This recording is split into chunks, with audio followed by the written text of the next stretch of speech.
Hello and welcome to Julien's Auctions. We're here in Beverly Hills. We're showcasing the collection of Bill Wyman from the Rolling Stones. And what an amazing collection we have on offer. These items, over 1,000 of them, going on the auction block tomorrow, Friday, Saturday and Sunday, 3 days.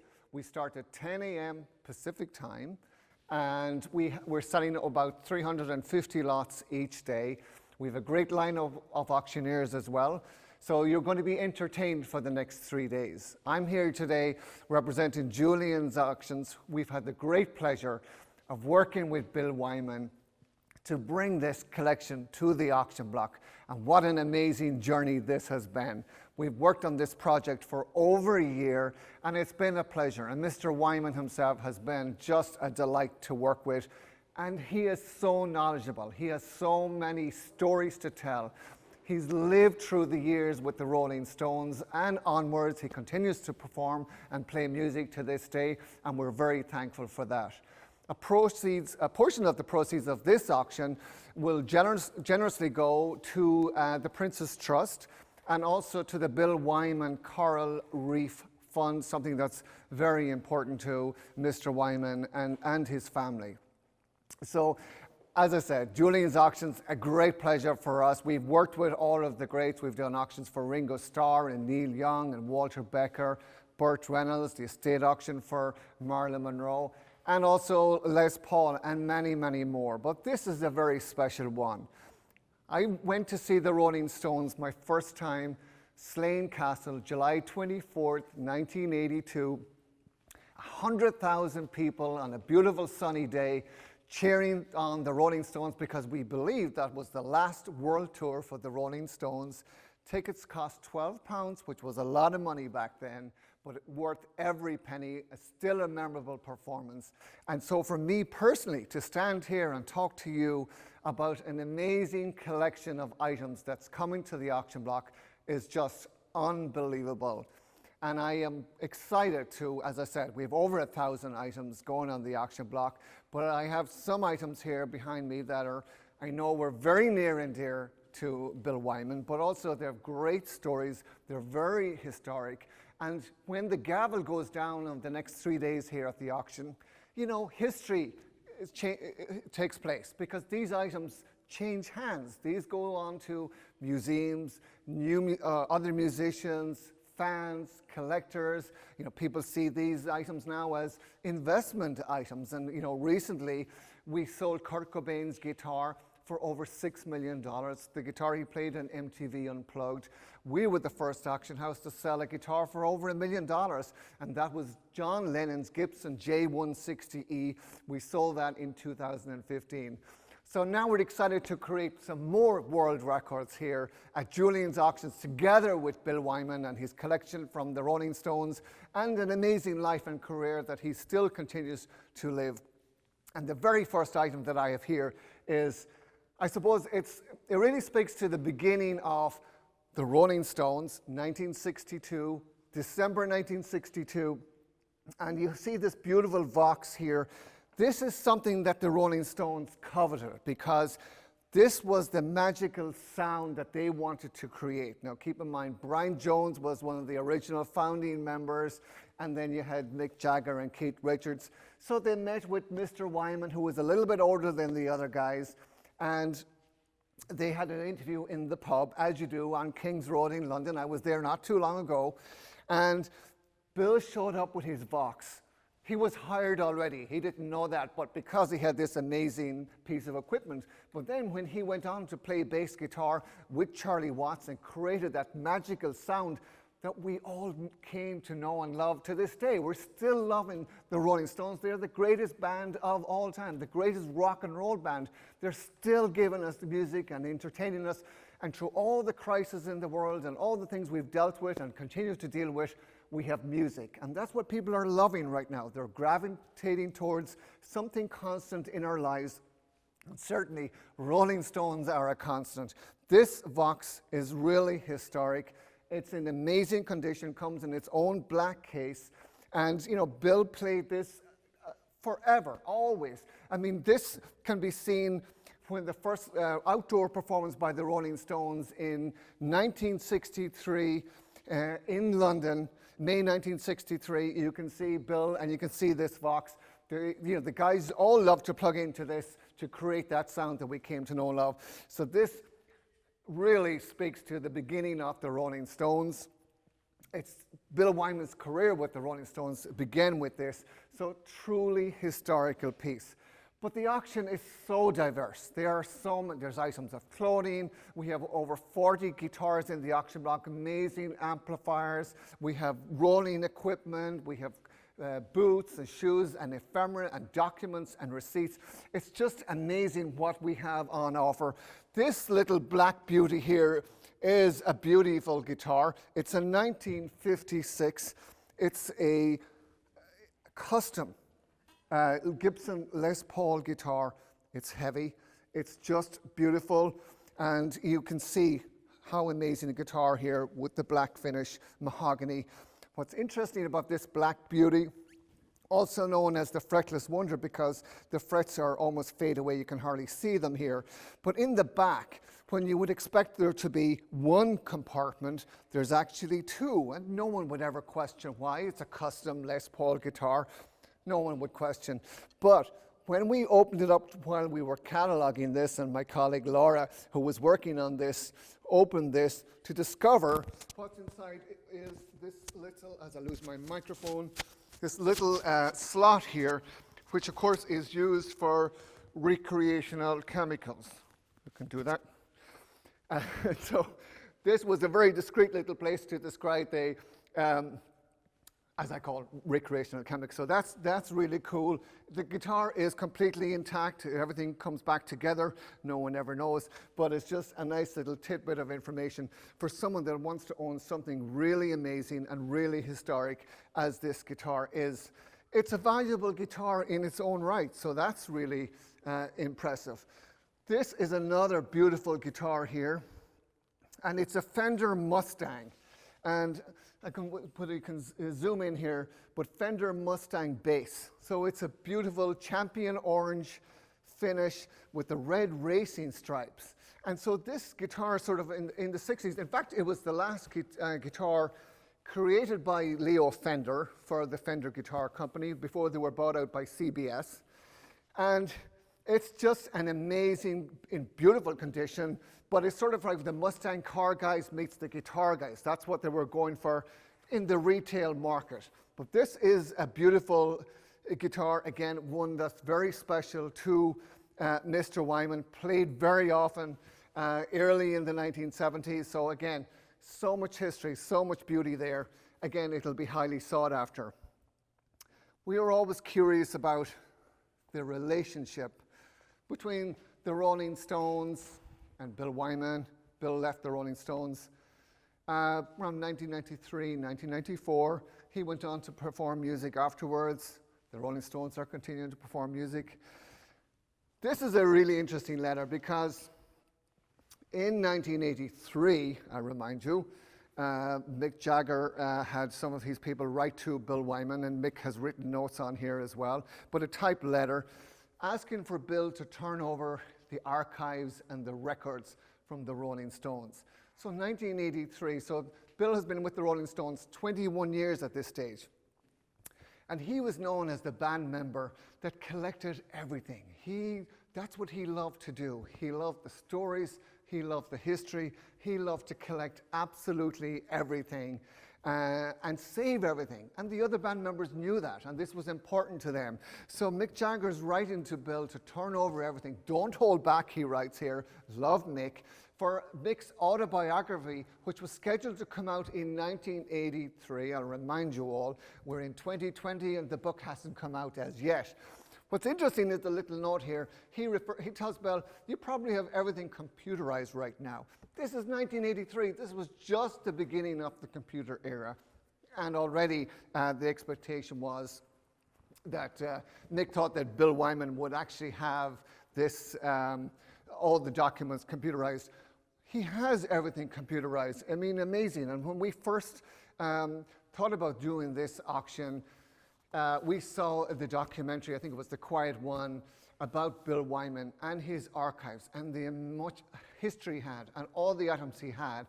And we felt that, wow, this would be an amazing auction to do at Julien's auctions. And so we began the journey and the process, and it was a cathartic experience for Mr. Wyman to let go of these items and know that everything is documented. We've created an amazing 3 catalogs in a box set, sort of like it's a coffee table book, it's a history book of the Rolling Stones, all these items photographed and documented and described. And then, of course, here we are today, the day before the 3-day auction event. I'm showcasing amazing items. This beautiful orange suit here you see behind me, that's a Mr. Freedom suit bought on Chelsea Road, King's Road in Chelsea, very fashionable at the time. So that was a very iconic outfit. Many, many outfits in the auction.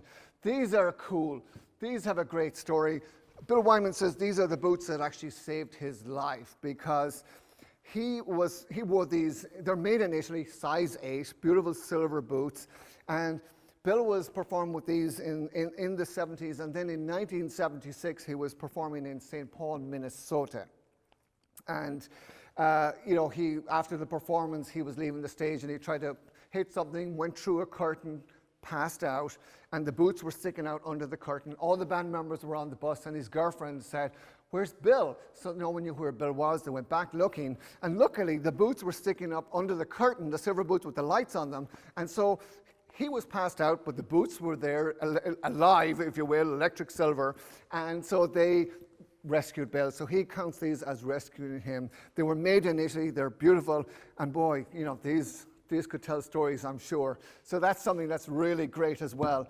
You can also see here behind me this sweater, and it's a Ritva sweater, and Ritva was invented by Mike Goss and Ritva, and was worn by the Rolling Stones in 1973, and it's number 13 is written on the back, so there was only 50 of these sweaters made. It's the goat head embroidered on, something embroidered on the sleeve as well. Number 13 embroidered in the collar of the sweater. Also, there's handwritten labels for the Rolling Stones for the tour in 1973, the European tour. So again, in great condition. It's acrylic, but great history, bought again in King's Road in Chelsea, or maybe Fulham Road, one of those fashionable streets in London, where all the artists used to go. And Ritva, they made actually clothing for Clockwork Orange, and also for many other artists that you could think of that would go there to acquire something fun and iconic and probably even custom made. I'm looking around. I have to talk to you about the Rolling Stone cases. We have a lot of those. You see the tongue there. That's celebrated 50 years since the tongue was invented, and it was like, it started off as tongue and lips, and then it became just the Rolling Stones tongue. And in 1969, around that time, Mick Jagger went to the Royal College of Arts in London, and he asked for the college to recommend a student who could create a design and a poster for the Rolling Stones. And Mick had this idea. He had this image of a goddess, an Indian goddess named Kali, that he brought to, when he was introduced to John Pashy, the student that created this. Imagine being a student in college and you get to work on something for the Rolling Stones. Incredible. And this is what he came up with. We celebrated 50 years last year, so 1969 to 2019, incredible. So anything with the tongue, it's one of the most identifiable images of any rock band or any branding you could think of is that, and we have lots of items and rolling cases with that. This is a beautiful piece as well, this Steinberger, and it's, when Keith Richards would see Bill Wyman playing this, he would say, "Get a Fender." He didn't think this was like manly enough. He wanted something big and powerful, but Bill Wyman loved playing this, and there's many images of him playing with this particular bass, and created really great sound as well. One of my favorite pieces in the auction has to be this Les Paul gold top guitar. It's so historic, so incredible, in amazing condition. As I lift it up, it's quite heavy. So 1968 is when Gibson Guitars relaunched the It's from the 1956 Gibson Les Paul guitar, so this was the relaunch. It's the gold top, very recognizable. Couple of additions to it, but in general, this is the guitar that Brian Jones played with in the Rolling Stones, and very famously played this during the Rolling Stones Rock and Roll Circus 1968, which was a historical event and very, very famous event. This, to me, is such a historic guitar because it came from Brian Jones. And Brian Jones, you know, who loved to play the blues, loved the blues music, original founder of the Rolling Stones, tragically passed away in the late 60s. He and Bill Wyman were very friendly. And when they would go, Rolling Stones would go on tour, and when they came to America for their first performance at Carnegie Hall in 1964, part of the coming to America, because that's the same year the Beatles came, they were roommates. So Brian Jones and Bill Wyman were friends, were good friends, and even after performances with the Rolling Stones or rehearsal nights, they would go out at night and go to jamming sessions and other musical performances. They just loved creating music. That's what they were about. And so this was gifted to Bill Wyman. I know this was on our wish list when we were working with Bill in the hopes that he would let go of this guitar to the auction. And I know that this tugged at his heartstrings a little bit because, you know, it's the connection to Brian, it's the association, it's his friend, and all of that. But at the same time, there's a window of opportunity when you let go of items and you know that these items will go on to new homes, to museums, or, you know, maybe this will be in a museum where people can go and see it and just recall the amazing music that Brian Jones created with the Rolling Stones as the creator of the Rolling Stones. Sadly, he's gone from us early, but he's left us with great music and great instruments. So this is a beautiful, beautiful guitar. And right here is the guitar case. And you can see, look at all the names on here. In fact, Bill Wyman loaned this to Tex Taylor, and you can see the stenciling on the back, Tex and Tucky Buzzard. So that's why that's there. But this is an amazing guitar. The case has all sorts of labels from all of the greats who performed down through the years. And, you know, to me, to hold this guitar is a real honor. It's such a privilege to be, you know, entrusted with this, to bring this to the auction block. And I know over the next 3 days, our auctioneers, Daniel and Zach and Vince, you will be entertained with them. Even if you don't plan to bid in this auction, you will be entertained. You will see history changing hands. These items now, this is the last time this collection is going to be all in one place, because after this weekend, all of these items will be dispersed all over the world. And so, sadly, during COVID times, we would have because of COVID, our gallery is open, beautifully represented here, everything nicely displayed. We miss our clients, we miss our friends who would normally come here. We miss having our parties where we can have private viewings and celebrate these items. We will get back to that stage very soon. But meantime, people can participate in this auction, be a part of this historic event, see and hear the auctioneers, and if you register to bid, you can click and bid and maybe take home something, even a small treasure, because there's so many. There's belts and shoes and documents and receipts and items of clothing, over 40 guitars, as I said, sound equipment, rolling cases. You too can be a part of this historic event. You can take something home and continue the journey and the memory. It's a cool piece to own, great conversation piece, and very likely in years to come, these items will continue to appreciate in value. They're so iconic, and what's amazing is the provenance is so solid because these came directly from Mr. Wyman. I mean, Mr. Wyman worked on this project from the beginning, documenting everything, making sure we had all the descriptions accurate. So this has been an amazing journey for us, for me personally, for our team, Darren, Julien, and the rest of our team, and of course for Mr. Wyman. And you know, the great thing is now that these are going to go to new homes where they continue to be cared for, to be loved, to be cherished, to be enjoyed, and at the same time raise some money for the Princess Trust and also for the Coral Reef Fund, something, as I said, very important to Mr. Wyman. We have created amazing catalogs. In fact, there's 3 books in this auction, 1 for each day, in an amazing box set. And we did this sort of to give the impression that it's like a drawer or a file cabinet, because that's what Bill Wyman did. He archived everything. He recorded everything. Every single item has been documented so well. And so it's really amazing to have this auction catalog. It's available. People can purchase this at Julien's auctions.com, 3 of the books in that box set. Even if you can't own something in the auction, you could own that catalog, because if you're a Rolling Stone fan, I know that there is something in there that you can appreciate and you can enjoy and continue to care for and create new history with these items. So again, on behalf of myself, Martin Nolan, and all of our friends here at Julien's Auctions, we miss you, but you're here with us in Spurs, enjoying this presentation. We have an amazing exhibition. You're welcome to come and see that. But if you can't be here, go to julienslive.com tomorrow, see and hear the auctioneer, and be a part of this historic event. And as I say my goodbyes in this historic time of COVID and keeping social distancing and wearing masks, as we all should, I'm happy to wear the tongue. Thank you for joining me today. It's been a real pleasure for me to showcase some of these highlights, and I hope that you too enjoyed it. And on behalf of everyone here at Julien's Auctions, thank you sincerely.